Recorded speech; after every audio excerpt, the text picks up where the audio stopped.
We're live. All right, good morning, everyone. This is the first meeting of a committee of conference between House Government Operations and Senate Government Operations pertaining S.23. This is the bill relating and act relating to the use of synthetic media in elections. And I'd like to thank the senators for joining us since it was the House that called for the committee of conference. First off, I know it's been a very, very long haul with this bill. Everybody's put a lot of work on it.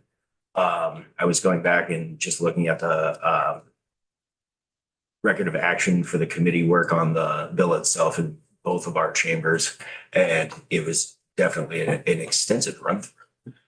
And it was good, at least for me, to see sort of a little refresher on the amount of work that has gone into this. I want to say that first and foremost, to be very respectful of all of that work that's gone in. I guess since this is committee of conference, we are on YouTube. We might as well go around and introduce ourselves real quick, just for the record. Representative Matt Byron, Chair, House Government Operations and Military Affairs. And I am, per rules, the chair of this committee of conference. Representative Lisa Hango from Franklin 5, and I'm vice chair of this committee. Senator Tanya Vyhovsky, Chittenden Central, and I am vice chair of the Senate Government Operations Committee. Shane Waters Evans from Charlotte and Heinsberg, Chittenden 5, ranking member of House Government Operations and Military Affairs. Senator Brian Collymore representing the Rutland District. Senator John Morley, Orleans District. Right. Well, good to see everybody, and thank you for coming in early on a Tuesday to start the week off to get this ball rolling. If it's amenable to the committee, I would like to start with just a run through on what was changed, how it was changed, and just sort of a legal analysis with counsel, if that's good with you. Yeah. Counsel, happy Tuesday. Happy Tuesday.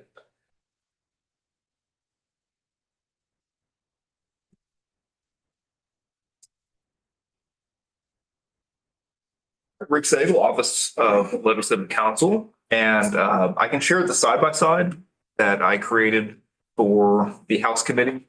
Yeah, please do. Showed, was it last week, 2 weeks ago? Yes. I sent a request for sharing, Nick. So you should have the document in front of you. It's at the very top. It says S.23 Senate Proposal of Amendment on the left. On the right side, it says S.23 as passed by the House. Okay, and I'll share it so the world can see what we all see. So I've explained this in this committee, House Committee, last time, but just to kind of reiterate, the way I color code and the way I chose the language here. On the left side is the Senate version, which was the last chamber to have the bill. Words in green were added by the Senate. Words in yellow were changed by the Senate. On the right side, you have the as passed by the House version. The yellow words, again, were changed by the Senate. The red phrases or words were removed by the Senate in their proposal of amendment. I'm only including language in this spreadsheet that was actually amended by the Senate. The rest of the bill is much longer, but is not included in the spreadsheet. So the Senate focused on the definitions. There are two definitions in this bill: deceptive and fraudulent synthetic media and synthetic media. The Senate, as it pertains to definition 1, deceptive and fraudulent synthetic media, really changed it from media that depicts a political candidate to an individual. And the way it reads is deceptive and fraudulent synthetic media means synthetic media that appears to a reasonable person, no changes yet, to be a realistic instead of authentic. So one change there from authentic to realistic. Representation of an individual, the House had political candidate, that does any of the following. And that last phrase was new language. A, injures the reputation of a political candidate. The House version had that, but it was not worded the same way, or attempts to unduly influence the outcome of an election added language, including a public question by providing materially false information to voters. The second definition, the only change was the word individual was replaced. Political candidate, was replaced by individual to match the definition of deceptive and fraudulent synthetic media. And at the very end, the House version had a kind of narrow exception without the consent of the candidate. So in the House version, the candidate could consent to an AI video that was deceptive and fraudulent. In the Senate version, that exception was removed. There's no longer any consent permitted by the political candidate. Any questions about those two definitions? Senator CoC. Yes, I just want to make sure the candidate can still consent to fraudulent media. They would just have to include the disclosure. They Right. can still do it. Correct. Okay, Correct. that was my question. Gotcha. So Can you explain the difference in this context of between authentic and realistic?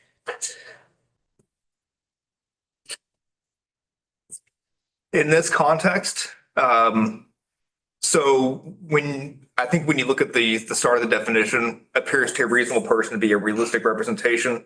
Real versus authentic. Real is kind of more of a that looks real. That looks like it's not fake. It's a real video of this person saying this thing, doing this thing.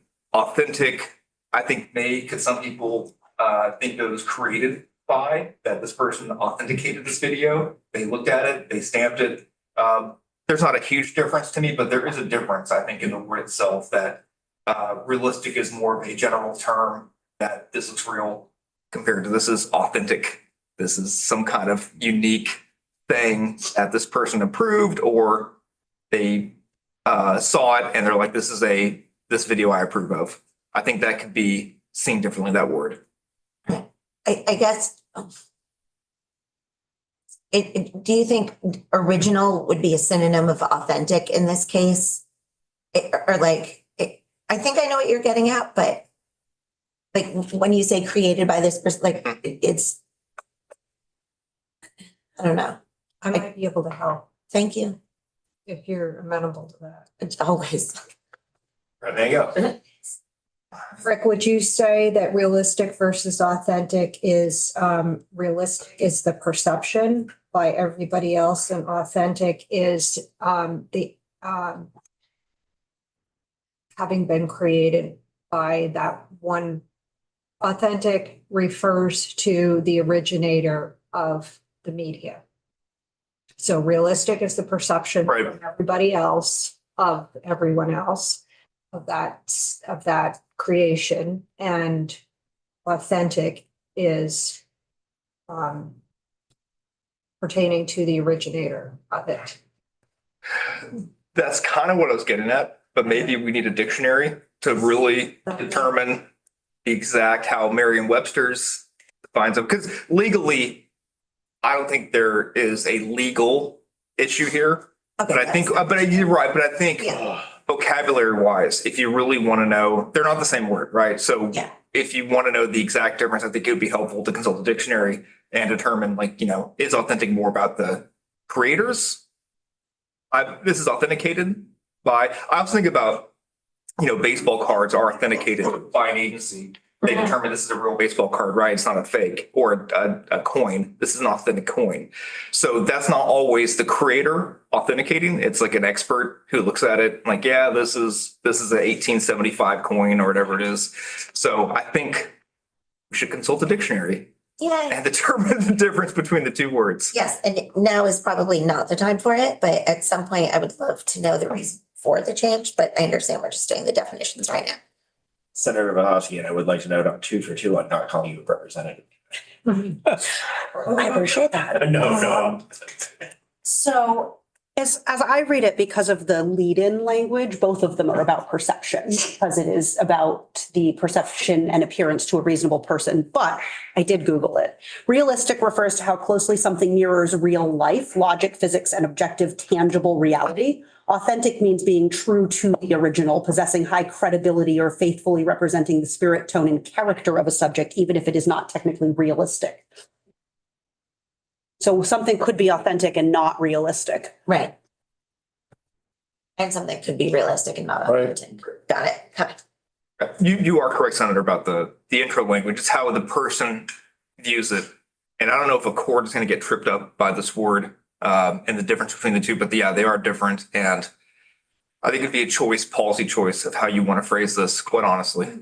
As I go a little further down, it says realistic is the fidelity to the facts, whereas authentic is faithfulness to the spirit. I like that. Breakdown of the two words, I think that's like really concise to how the two are utilized as a linguistic tool. Okay. Ryan, still got a hand? I was thinking, this may not be the time to say this, but I actually like realistic versus authentic when it comes to the reason behind this bill. But let's just put that in a box for now. Senator Gal. Thank you. In the spirit of trying to move this along, does it muddy anything legally if we said realistic or authentic? I think it would cover potentially that 0.2% more, right? If someone argues this is not realistic, but it's authentic, then that may fit that or. So I don't think it muddies it. I think it is necessary. I also don't know the answer to that question. It's up to you all. But I don't think it muddies it now.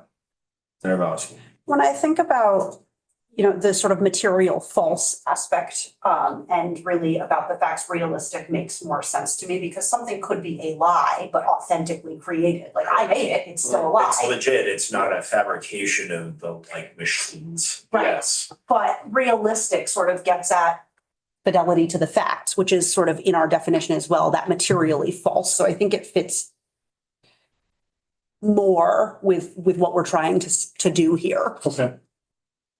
It was just a suggestion. Yeah, no, absolutely. Yeah.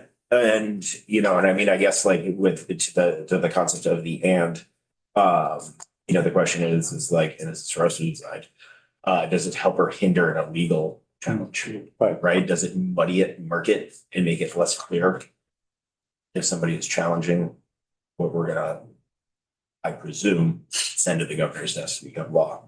So, and I just think for me personally, this being the first statute, the first thing teed up to become law in the entire realm of AI, that I personally want to make sure this is as iron tight to a challenge as possible, because I would not like to see the first thing we put in statute be challenged and be found. Yeah.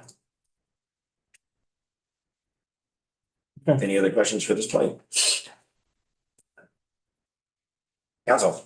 And I do have one grammatical suggestion. Sorry to load you up. I think that does any of the following should be either of the following if we want to be grammatically correct. There's not really a change to the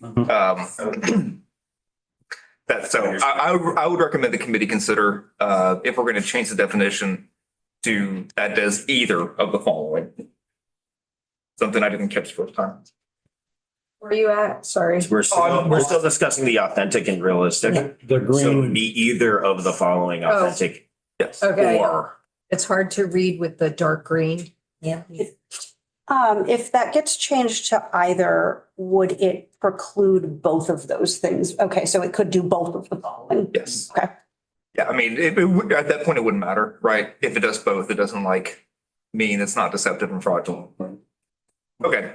So any questions about A and B? Can I move on to? I think we got through that. Yes, well, We need it for at the least for the first tip. Yes, sir, please. Okay. All right. Then we have, again, number 2, we went through that, removing the without the consent of the candidate. Okay, on the second row, I'll call it 2032, the disclosure of a deceptive and fraudulent synthetic media. So as I mentioned last time, there was a floor amendment to the actual disclosure, which is at the bottom of that first paragraph. On the Senate side, you see this media has been intentionally manipulated by digital technology or artificial intelligence. The as passed by House read as this media has been created or intentionally manipulated by digital technology or artificial intelligence. There was a floor amendment that language was a bit confusing. And the decision was made to strike those two words, created or. I have some, if you want to talk about this, I do have some other examples of other states, how they worded this, if you're curious. Most states have done this at exact disclosure, including the created or. But I understand you don't want to go with that. So we have other options if you care to, when we get there, if you care to see those other options, just to compare what other states have done. I would very much be open to that. Should I do that now? Yes. Okay. We're all here. Let's do it. So it's from the NCSL website, which is a great resource. Okay, those are the joint rules. Okay, so this is New Hampshire, and we talk about New Hampshire a lot because New Hampshire had the Joe Biden robocall. So they have their structured a little bit differently. And I just highlighted the part that is the disclaimer. This blank, and it's either image, audio, or video, has been manipulated or generated by artificial intelligence technology and depicts speech or conduct that did not occur. Like that. I like that. Read that to me one more time. So this, and then you'd fill in, we don't have to do it this. I think you could just put media, but they have it separated out. This image, video, audio has been manipulated or generated by artificial intelligence technology and depicts speech or conduct that did not occur. Okay. That's pretty concise too. Yeah. It gets at the deceptiveness point that Mhm. Andy brought up. From Senator Persley, right? I like that. Let's definitely flag that for further review and discussion. Just confirm this is New Hampshire.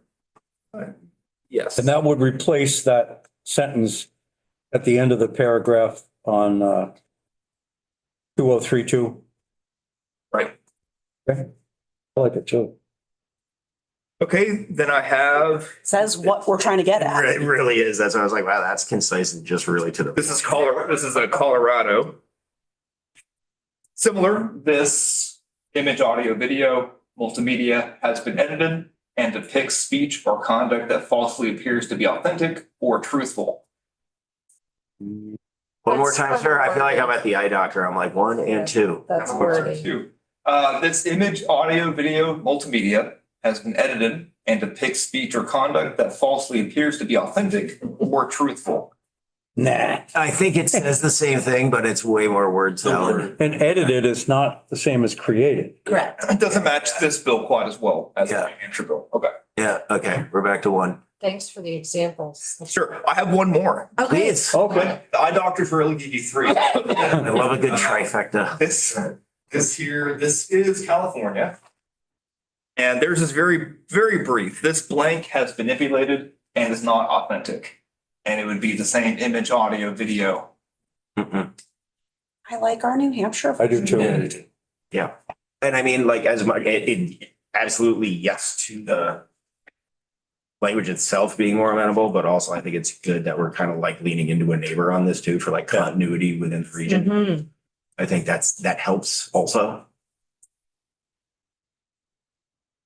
I'm ready to move that we, For our cross-border consultancies out there. that we strike what is in both sections or both versions and replace it with what is the New Hampshire statute. So can we structure this? You know, they have theirs where you fill in the blank. Oh. The S23 currently has this media. Hmm. You want it to be, tell me what you want. Because right now, it would just need to be done in a different way. I got Hango, then Waters Evans. So media, definition of media is image, video, audio, anything else, Rick? To me, yes, media, again, this is not a legal thing, but yeah, to me, media is image, video, audio. Audio is maybe not, maybe Senator Collmore might be able to, would media, audio be considered media? Yes, Yeah, because because it's it's radio. Yeah, Oh my God. Stereo, I've got to stop, you and I. yeah. And we've defined it up above in 2031. right. Yeah. So I don't know that we need to differentiate. I don't think I so. mean, you could put it in, I guess, Rick, you could put this image. What is the definition? Audio recording or video recording. Just put commas beside it and. Yeah. Well, it's kind of like, so what Colorado did, I know you didn't like the overall, but they have theirs, the user, it's implied that the user would have to choose one of those four. Okay. In parentheses? Yes. Yeah. That's not my favorite. Yeah. Because you're putting in quotes and But we could structure the language differently to say the same thing, correct? we could. Yeah. Rep. Waters Evans, then I got Senator Bahasi. I like just using the word media because, you know, who would have thought 10 years ago that we would even be dealing with this kind of thing? And I think that the word media can encompass a variety of things, or if we're constraining it to an image or video or audio. I don't know, what if there's like a chip in your brain with holograms at some point that might not be covered in it? If we say those things, I know. it's- Neuralink. Well, you know what I mean? But anyway, I feel like the word media really covers a broader base and can be applied to other things. So I like that best. And also, I really like the New Hampshire one because it's really straightforward and to the point. It did not occur. We don't have to worry about realistic or authentic or false or not false or whatever it is. It's just, it didn't happen. I like it. Okay. Senator. Same, and I Googled You got media. the same Z's out of I Googled media and it does include radio. Yeah. Okay. And that definition of media exists in other sections of law. Are we cross-referencing it? No, we got it up above. Yeah, just within that. Well, we have synthetic media, which includes image, audio. I mean, I tend to agree that it's clearly implied that media would include audio, since synthetic media. I think that's what I'm trying to get at is like the application of that word, but synthetic speaks to all of the media buckets that could be synthesized. When I think if they're, generally speaking, when there's not a legal definition, we revert to the dictionary definition. The dictionary definition includes everything we're talking about. I mean, and just in some ways, just what the common use of the word is, you know, which I think that's why I asked, does radio, that's the one I wasn't sure about, is radio media, but yeah, I think that's pretty well established.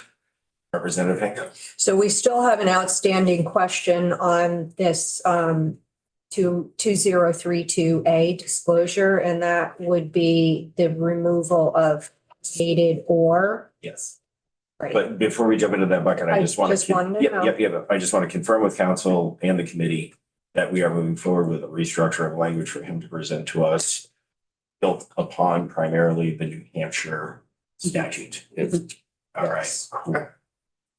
So that might solve that problem, right? It does. It might roll Yeah. into it. Or it might, It's going to replace that entire Yeah, bit yeah. and solve it. so. Yeah, so at that point, the bottom of the disclaimer, yes, that would fix that disagreement between the two. Waters Evans? We're good. Thank you. We're good. Okay. And then so the other part that was amended by the Senate was the inclusivity in the actual disclaimers and making the disclaimers.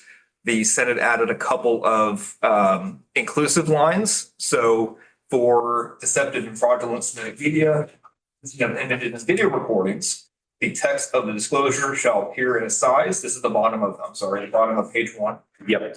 Shall appear in a size that is easily readable by the average viewer and inclusive to the greatest extent possible of individuals with disabilities. On the second page, for deceptive and fraudulent synthetic media consisting of audio recordings only, the disclosure shall be read in a clearly spoken manner and in a pitch and pace that can be easily heard by the average listener and inclusive to the greatest extent possible of individuals with disabilities. So again, the green was added, nothing was removed Nothing is by the Senate, correct? Waters. just to talk about later, I'm wondering, because we're saying for the video recordings, the disclosure shall appear for the full duration of the video recording. I'm wondering if we have an audio component of this, if we maybe, and I'm just thinking this through right now as I'm saying it, but maybe it's said at the beginning and at the end. What's that? Oh, it's there. It does say. Oh, okay, all right. Because, Yep. yeah, it's in that. And actually, Okay. if it's longer than 2 minutes, Okay, somehow there's At intervals, interspersed okay. within a warning or. okay. All right, sorry, I missed that Well, part.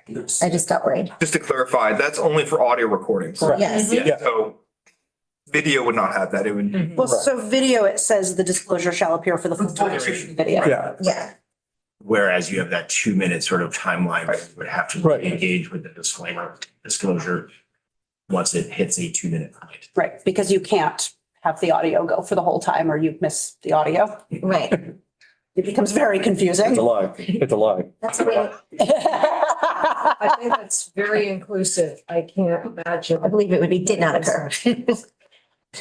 Okay. Yeah, okay, that's good. So it sounds like we're finding the 2032, both 1 and 2 to be amenable with the change as proposed by the Senate. Yes. Yes. Okay. Yeah, So- that goes.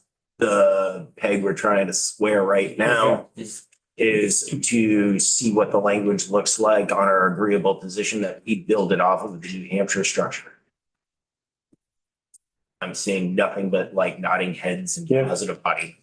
Okay, cool. I think we can take care of section 2032 today. Yeah, Yeah. So,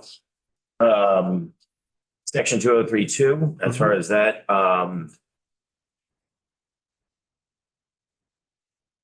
the committee finds it favorable.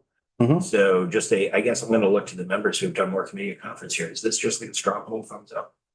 You can do it that way, yeah. In the end, we're gonna have to sign a. Correct. Yeah. But I'm saying just for this exercise right now, I just want to make sure I'm procedurally Yeah. doing the like process right. I'm processing the process correctly. Yeah. Okay. So, section 2032, 1 and 2. You're agreeing on that Senate proposal of amendment, correct? Mhm. With the added provision for the New Hampshire version of the That's Third. description. Yeah. that's the third instance of amendment. yeah, and I'm grateful to the Senate for coming up with that in the amendment. It's important. And I'm appreciative that you thought about it. Senator Collins, Most certainly. since you've probably been on more committees of conference than me, is it your understanding that a majority of each chamber represented in this committee of conference has to sign on? So 2 from the Senate, 2 from the House? I don't believe so, Okay. So but Rick's nodding yes. I got it. No. I thought if the final vote was 4-2, well, I guess that would imply that one of the chambers was unanimous. I'm trying to think if You need two from each. you do. That's what Thank we you. were leaning towards, Okay. is our I understanding. just Yeah. wanted to clarify that. So I don't think that was a flag of discontent. I think that was actually just No. like a procedural. Yeah, no, that's a good question. Yep. Okay, so that part's agreeable. Mhm. And then moving forward with the rework of the language. I think it would be good to see what we've suggested for 2031 and what we agreed on for Yes. 2032 in writing. Yes. That was my hope. What is a turnaround time on language, council?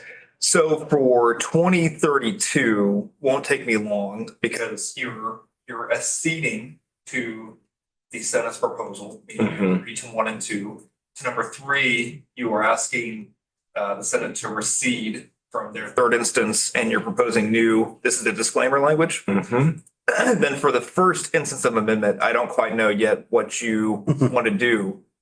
So I can certainly type up a kind of half report that, but you wouldn't sign it. But No. So There's no let's, point. Straw poll is fine, for that part of the report, if you'd like. Rep Hango. Rick, we are going to see in the next version, the first green phrase change to that does either of the following. Correct. Yep. Okay.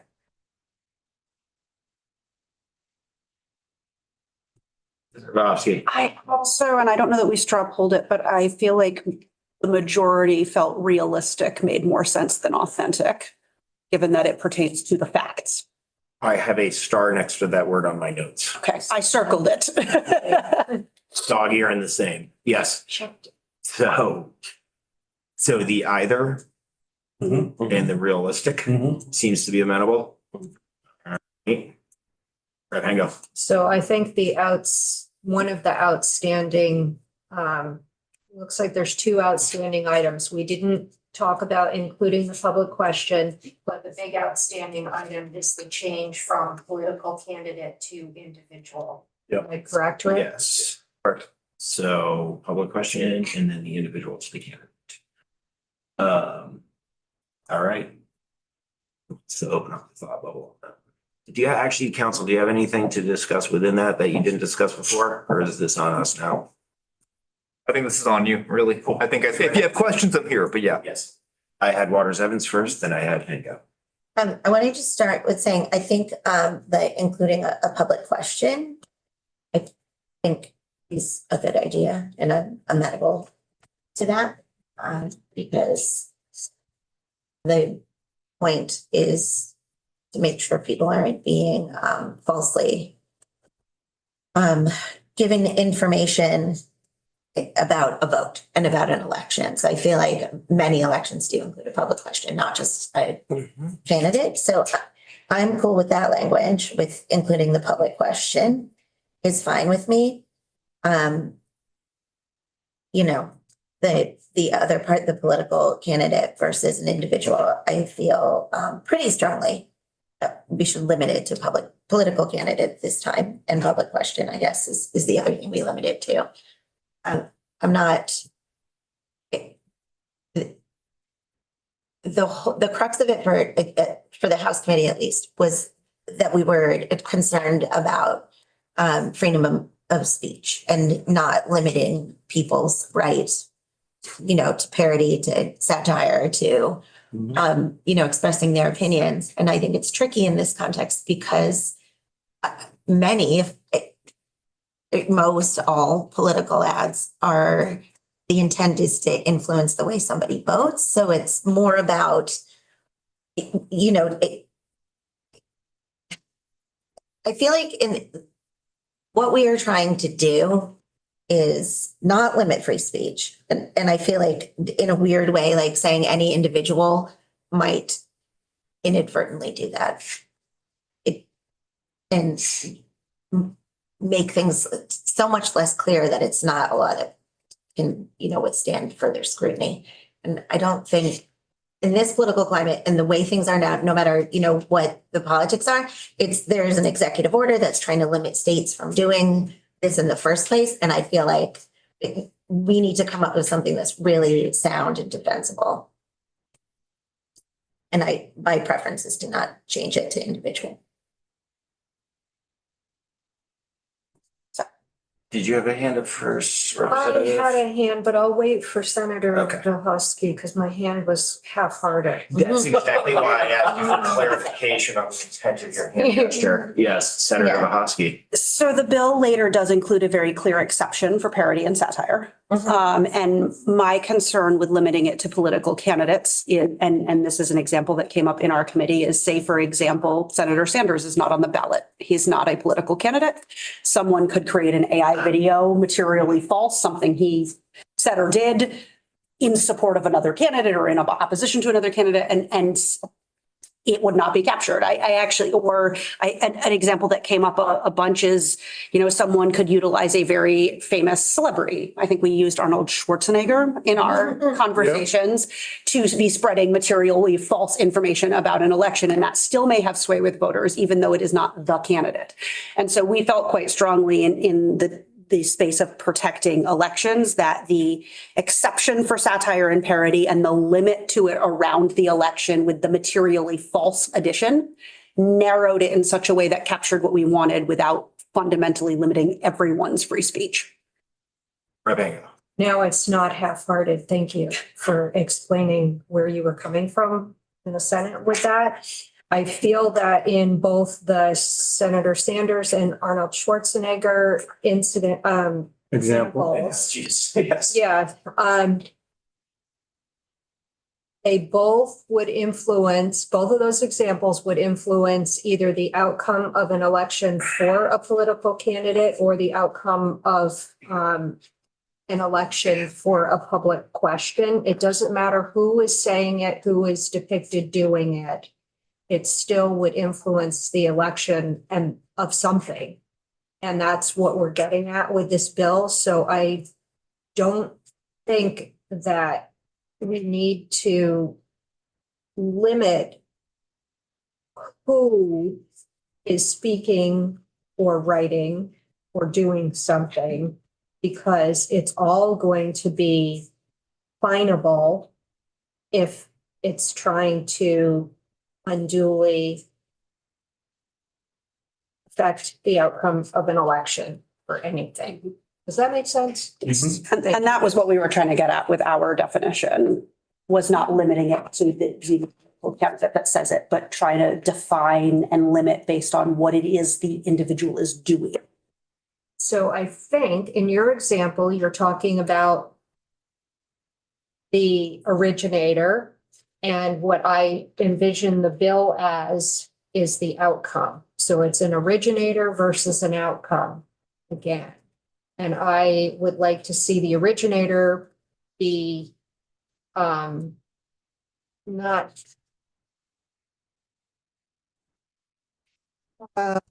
I would just like to see the outcome of the election addressed in this bill rather than who is doing the. So it's like perpetrating what's act. being engaged with, not those doing the engagement. Yes, Gotcha. Did I see a representative? okay. So I don't know how we can fix the language to make that agreement happen. But it just, to me, doesn't seem like the word individual here. We have waters as it is now. We'll go back to that. Well, okay, so I have multiple thoughts about this. And the first is, I don't know if, so if we use kind of as our example that we've been using since the beginning of this robocall from Joe Biden, who was saying, don't go vote tomorrow. And it, was manipulated to sound like him. He was the candidate. He was saying, don't go vote. He was trying to unduly, or not him, but the creator of this media, the media itself was trying to unduly influence the outcome of an election. To me, if it's an election, Bernie Sanders isn't in it. Arnold isn't in it. I think it comes down to the word unduly, which means I don't think if either of those people are a candidate, I don't think a call from Arnold Schwarzenegger is going to unduly influence the outcome of an election, or a video of him saying, don't go vote tomorrow, if he's not, he's not part of that election. You know what I mean? It's because that's not a thing. It's different to me. The intent of that video is different from the candidate saying, don't go vote tomorrow, as opposed to Bernie Sanders saying, don't go vote tomorrow, if Bernie isn't directly involved in that election. I think that removes it from that definition that we had talked about unduly influencing the election. And so that's why I hesitate to add any individual, because then you're starting to get into this territory. And I don't like banning things. And it seems like it's getting to this point of banning a lot of stuff, of trying to limit it because we don't like it or because it's not true, when really what we're trying to do is have like a really strict, in my mind, or what I'm trying to do, I should say, a really strict version of, we are trying to prevent this sort of media from unduly influencing the outcome of an election. And I think once we open that question up to other people, then it's not clear. I wouldn't if I were just a random voter and there was an election tomorrow and the election was between me and Rep. Byrong and Bernie called and said, don't vote for Rep. Byrong, I might be like, okay, well, Bernie likes him. Or Bernie doesn't like him and I like Bernie, so I'm not going to vote for him. But what if I hated Bernie and he said, don't vote for Rep. Byrong, then I would maybe go out and vote for him. Like the outcome of that isn't certain. So I don't mean to jump in No, I want you to jump in. with both feet. Yes. So here's another example that maybe I think in the Senate, we didn't use this as an example, but I think it applies. Let's say Taylor Swift supposedly created, Mhm. and the thing said, hey, the South Burlington ballot for a bond vote on a brand new pool is horrible and you should vote no on that. And by the way, the election is tomorrow. I'm never gonna play that arena you're building in South Burlington. Yes, I gotcha. So that's where we were then. Yeah, It's a completely divorced person from politics. yeah. As far as I know, Taylor Swift is not a political candidate anywhere, but she is attempting, or whoever creates that, to unduly affect a public election by giving the wrong date, first of all, but also showing whatever support people might feel for her into something that, I don't know, that's why we, I think, expanded it. And with all due respect to our ledge council, I understand, and I think the Senate did, that it does, I think Rick uses the term squishy, it does get a little bit squishier in terms of a potential legal challenge, but that's where we were. That's all I'll say. So I've got a couple things. One, this bans nothing. There's no ban, no True. matter what language Yes. we use. Two, the example you just used with Bernie saying, don't vote for Matt Byrong wouldn't actually be covered by this because it's not materially false. Bernie would have to say Matt Byrong is a monkey. Oh, okay. Is it my, And he's clearly not a monkey. yes. Like, so your example wouldn't be covered by this, because it wouldn't meet the materially false aspect. Like it has. Okay, so my Here we example go. wasn't good, so I didn't give a good example. I was speaking off the cuff, but do you know, like, okay, so if he said that. Okay, anyway, sorry. And Yeah. And I think that when we start talking about a public question, who's the candidate? Would it only be a candidate that can lie about a public question using AI, or would it, and I think we do have to take into account that there are a lot of people who have a lot of sway, whether or not they're on the ballot. I think that frankly, if Bernie Sanders called a bunch of Vermonters and said, or AI called a bunch of Vermonters and Yeah. said the election is in December, don't go vote in November, a lot of people would take that simply because of the public trust that he has. I think that if, there's a lot, Taylor Swift, like I will never come play at that. Like that did not happen. So I think that the way we tried to narrow it was by making sure that whatever was said was materially false, meaning it can't be an opinion. It can't be this AI individual saying, oh, I like this person or I don't like this person, because that's an opinion. It is not materially, it needs to be factually not true. And there was another point that I had and I have lost my notes. But I think the public question is really sort of like, it isn't included if we limit it to a political candidate, because there is no political candidate on a public question. It would have to be. It is all subjective opinion away from the actual entity of the work Right. itself, because what you're voting on is not an individual. You're voting on some type of issue du jour within a municipality. Right. Yeah. But if an entity, this is just the one that comes to mind because we fought for just cause eviction so much in my district. If the landlords association were to AI create something that said this ballot item will raise your taxes 600%, that is materially false, but they are not a candidate. Where's evidence that hang out? If we remove the language, including a public question, it wouldn't exclude a public question from the, Question for me. I yes. think so. I think it's time for your ears to be Can up. I recall The Senate GovOps committee wanted to make sure that those types of elections were included. And my response was they are, but if you want these creators to be on notice that it does include public questions, then it doesn't hurt to include it. So my answer is a long-winded, yes, they're included, but when you explicitly put it there, it makes it even more abundantly clear that we are also including public questions.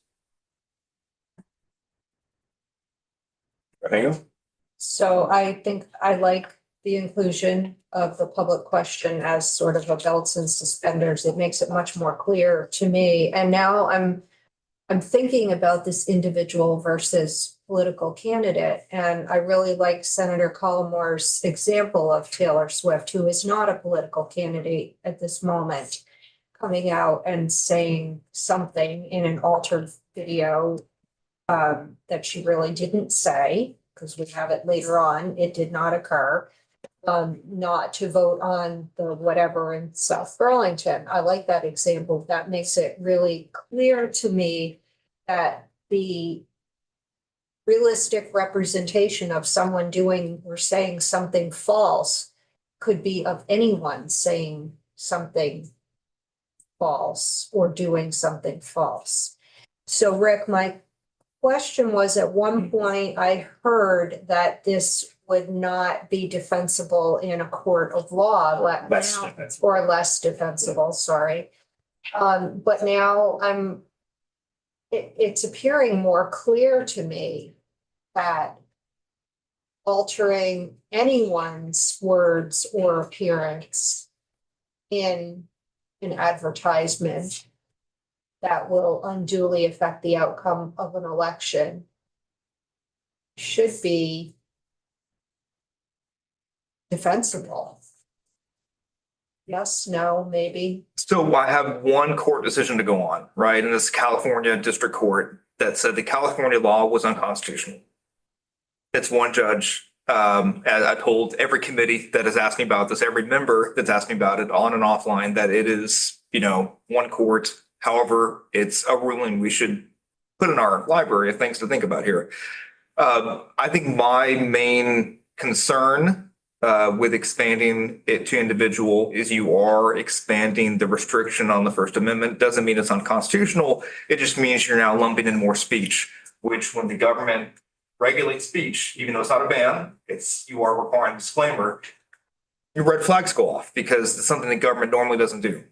You have to have a really good reason. And in this case, the reason is elections are really, really an important thing. And the state wants to make sure it is a well, clean, not fraudulent election. And to that extent, you are passing this law that requires these ads that are created with AI or technology to have a disclaimer. It's going to be we don't have a Supreme Court decision. We don't have even an appeals court decision.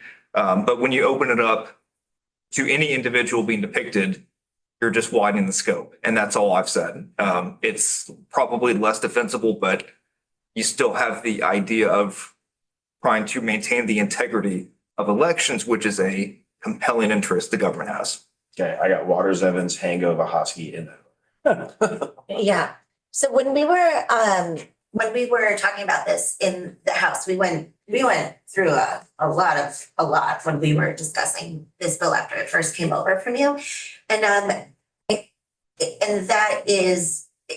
was and continues to be the sticking point for me and why we made these changes, and really for the rest of the committee, was this idea of restricting free speech in any way. And I know satire and parody are covered, but also I think even if it's Taylor Swift, even if it's Jesus, whoever, we think is going to be like the ultimate influencer of everybody else, it's really, it makes it so unclear, I think, as to say who is of influence, how are they going to influence, where does this person fall in the scale of most influential to least, and what the outcome is going to be.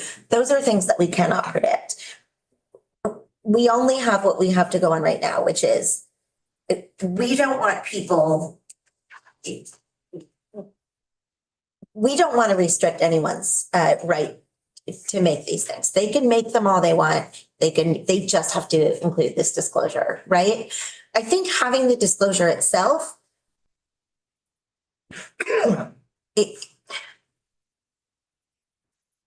I don't know. I really feel worried. And I feel like the spirit of the changes that we made in the first place were because we were so worried about restricting free speech.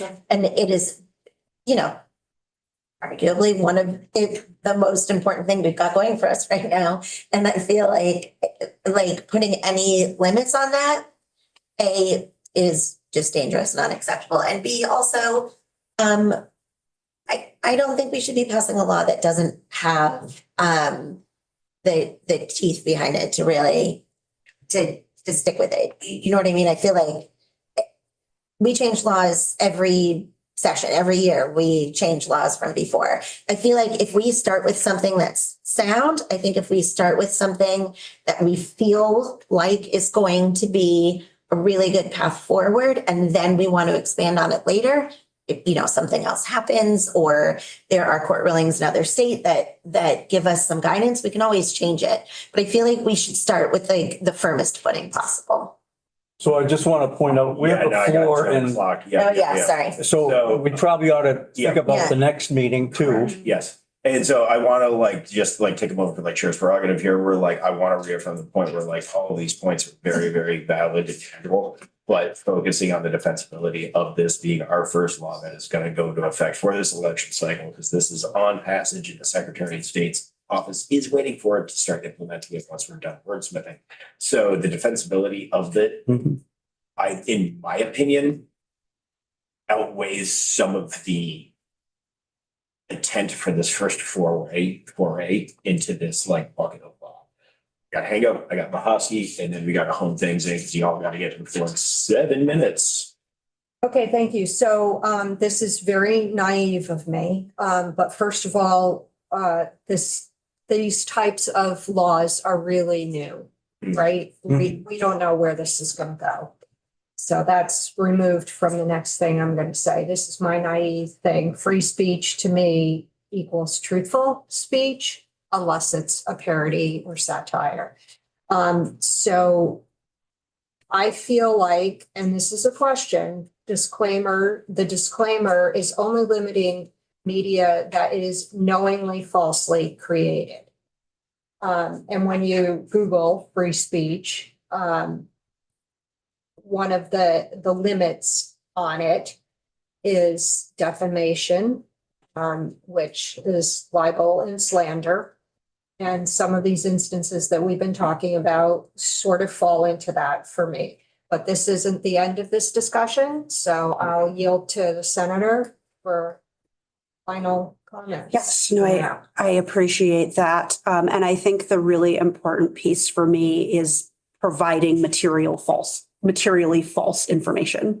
It is not just anyone says anything about an election. It is that they have provided materially false information with the intent to influence the election. So there's all kinds of speech, including some of the examples that would not be covered.